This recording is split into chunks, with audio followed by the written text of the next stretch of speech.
Hello, ఈరోజు మనం వీరులు, ప్రేమ ఇంకా కుట్రలతో నిండిన ఒక అద్భుతమైన కథ గురించి మాట్లాడుకోబోతున్నాం. వాళ్ల ప్రయాణం మనల్ని ఎక్కడికి తీసుకెళ్తుందో చూద్దాం రండి. చూశారుగా, ఈ ఒక్క మాట చాలు ఈ కథలోని ప్రేమ ఎంత తీవ్రంగా ఉంటుందో అర్థం చేసుకోవటానికి. ఇది మొదటి నుంచీ కూడా ఈ పాత్రల మధ్య బంధం ఎంత బలమైనదో, వాళ్లు ఎదుర్కోబోయే సవాళ్లు ఎంత పెద్దవో మనకు చూపిస్తుంది. సరే, ఈ కథలో జరిగిన ఆ పెద్ద విషాదాన్ని మనం పూర్తిగా అర్థం చేసుకోవాలంటే దానికి ముందు వాళ్ల మధ్య చిగురించిన ఆశ, ఆ ప్రేమ గురించి తెలుసుకోవాలి. ఇక్కడే అసలైన డ్రామా. జీరూ జువే కొండమీద నుంచి పడి చనిపోయిందనుకున్నాడు లీ జింగ్యున్. కాని ఆమె బ్రతికే ఉందని తెలిసాక అతని ఆనందానికి అవధుల్లేవు.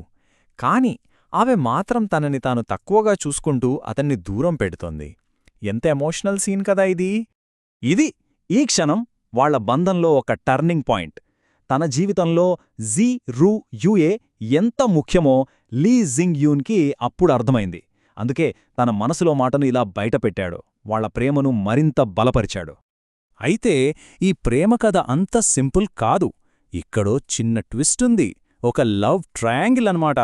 లీ జింగ్ యూన్ చాలా క్లియర్గా చెప్తాడు, చిన్నప్పటి స్నేహితురాలు లిన్ జువాన్ మీద ఉన్నది కుటుంబ ప్రేమ, కాని జూ జువే మీద ఉన్నదే నిజమైన ప్రేమానే. అంతే, ఆ సమస్యకు ఇక్కడితో ఒక అందమైన ముగింపు దొరికింది.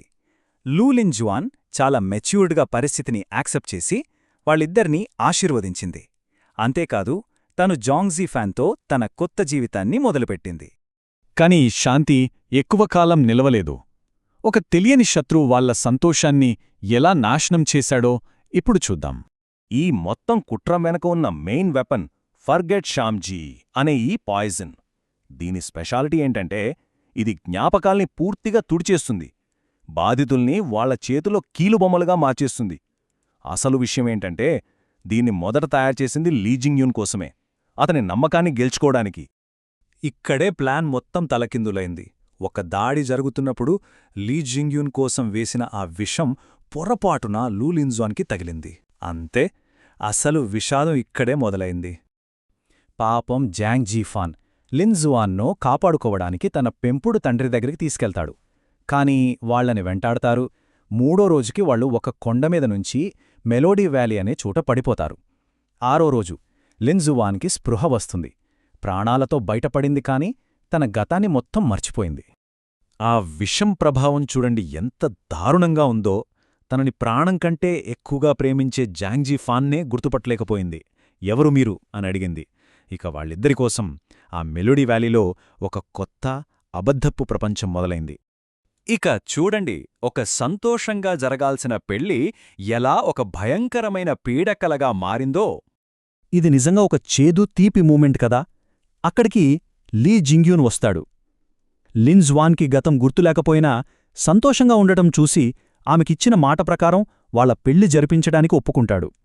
అంటే ఈ పెళ్లి ప్రేమతో పాటు ఒక అబద్ధాన్ని కాపాడడానికి జరుగుతోంది. పెళ్లి మొదలైంది, అంతా సంతోషంగా ఉన్నారు. కాని తెరవెనుక ఒక దారుణమైన ప్లాన్ నడుస్తోంది.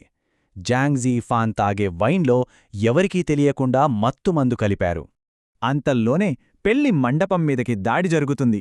జువాన్ మింగ్ జియావో వాళ్ళు వచ్చి, లీ జింగ్ యున్ ఆ లాంగ్క్వాన్ ఖడ్గాన్నివ్వు, లేకపోతే ఈ పెళ్లి కాస్త పెటాకులవుతుంది అని బెదిరిస్తారు.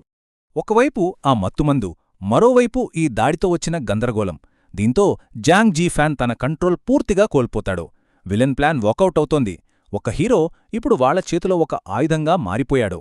జీఫాన్ జాగ్రత్త, లిన్ జువాన్. ఈ అరుపుల మధ్యే జరగరాని ఘోరం జరిగిపోతోంది. మత్తులో ఉన్న జాంగ్ జీఫాన్ తను పెళ్లి చేసుకోబోతున్న లిన్ జువాన్ పైనే దాడి చేస్తాడు. అంతే, అంతా అయిపోయింది.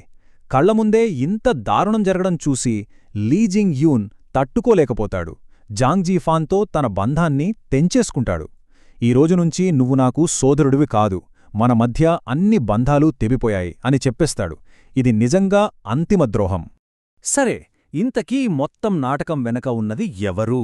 ఈ విషాదాన్ని పక్కా ప్లాన్తో నడిపించిన ఆ సూత్రధారి ఎవరో ఇప్పుడు చూద్దాం. ఇదిగోండి నూడి యొక్క మాస్టర్ ప్లాన్.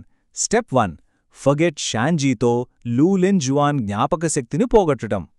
స్టెప్ 2, పెళ్లిలో జాంగ్ జీఫాన్కి డ్రగ్స్ ఇచ్చి లిన్ జువాన్ని గాయపరిచేలా చేయటం. స్టెప్ 3 అలా లీ జింగ్ యూన్కి టాంగ్ వెన్ గ్వాన్కి మధ్య పగపెట్టడం. చివరిగా స్టెప్ 4 ఒంటరైపోయిన లీ జింగ్ యూన్ని కాపాడి అతని పూర్తి నమ్మకాన్ని పొందటం. చూశారా ఎంత క్రూరమైన ప్లాన్ ఇది? ఇక్కడే మనకు అసలు నిజమర్థమవుతుంది. వాళ్ళనుకున్నదొకటి, జరిగింది మరొకటి. లిన్ జువాన్కి విషం తగలడం ఒక యాక్సిడెంట్ అనుకున్నారు. కాని అది కావాలని చేసిందే. పెళ్లిపై దాడి కూడా యాదృచ్ఛికం కాదు, పక్కా ప్లాన్. ఇక జీఫాన్ చేసిన ద్రోహం, అతను కావాలని చేసింది కాదు, మత్తుమందుతో బలవంతంగా చేయించారు. ఈ కుట్ర ప్రభావం చూడండి. లీ జింగ్ యూన్ పూర్తిగా కుంగిపోయాడు. చివరికి తనని ప్రాణంలా ప్రేమించే జీ రూ జుయేని కూడా అనుమానించడం మొదలుపెట్టాడు.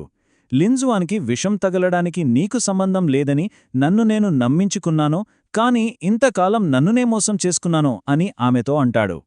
ఆ మాటలకి జీరో జూయే గుండె పగిలిపోతుంది. మన మధ్య ఉన్న నమ్మకం ఇంతేనా అనడుగుతోంది.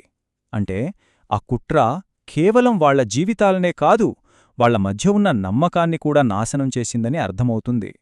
సో, నమ్మకమే ఒక ఆయుధంగా మారినప్పుడు ఇక ఎవరిని నమ్మగలం? ఈ ప్రశ్నతోనే ఈ కథ మనల్ని ఆలోచింపజేస్తుంది.